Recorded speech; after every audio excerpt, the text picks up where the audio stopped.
افغانستان راشن بشي زرغون بشي وطن افغانستان وزرو کې مې کړه دې جانان افغانستان د ټول به روغ جوړ او صحتمند وي. په نن درس کې دوستانو فامیل یا کورنۍ وایو چې د کورنۍ غړو ته څه وایي. مور، پلار، ورور، خور او همداسې نور دې ته څه وایي. راځو په درس شروع کړو. Die Familie کورنۍ.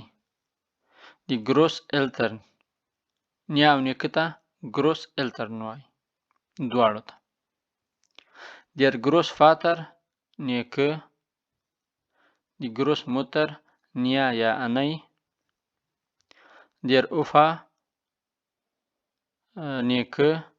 Die Oma نیا. دا دواړه یو شی دي. Die Großmutter هم نیا ته وایي. Die Oma هم نیا ته وایي. Der Großvater نیکه ته وایي. Der Opa هم نیکه ته وایي. Die Eltern والدین یا مور و پلار. Der Vater پلار. Die Mutter مور. Der Sohn زوی. Die Tochter لور. راځو د درس ادامې ته. یوټیوب چینل در سره سبسکرایب کړئ. ښه. Der Bruder ورور. Die Schwester خور.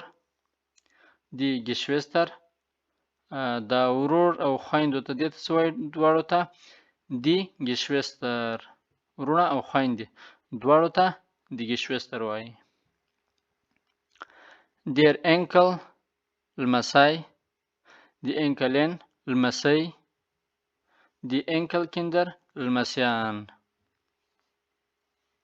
په دې باندې باید پوه شئ دا دوستانو مذکر یعنی لمسی او دا Die Enkelin لمسی ته وایي او دواړو ته لمسیانو ته څه وایي Die Enkelkinder لمسیان.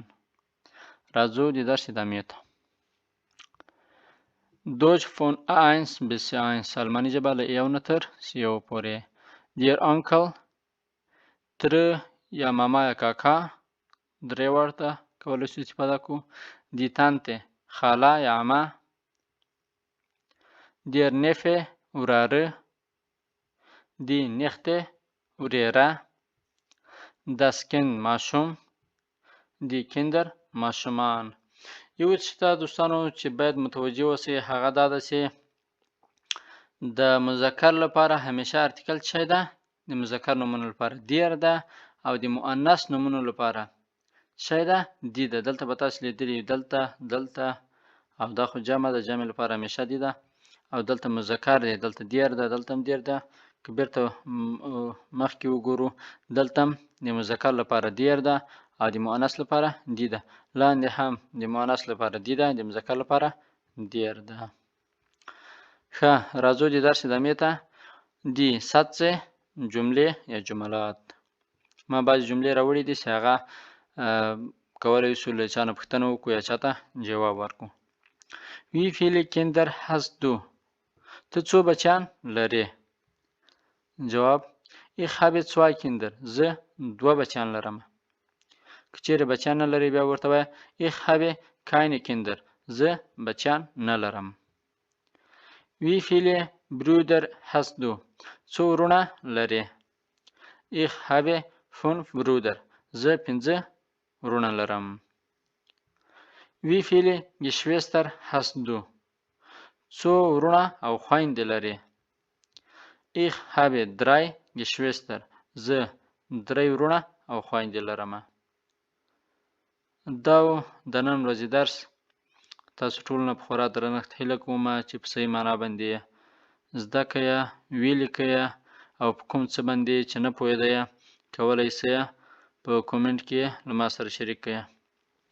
یوه بله خبره دوستانو هغه دا چې که چیرې کوم انتقاد پیشنهاد لرئ کولی شئ د کومنټ له لارې نه را سره شریک کړئ چې آیا د درسونو کومه طریقه باندې چې روان یو صحیح طریقه ده او که چیرې صحیح نه وي بعضې کمی او کستي وي پکې تغیرات پکې راولو. مینه او مننه.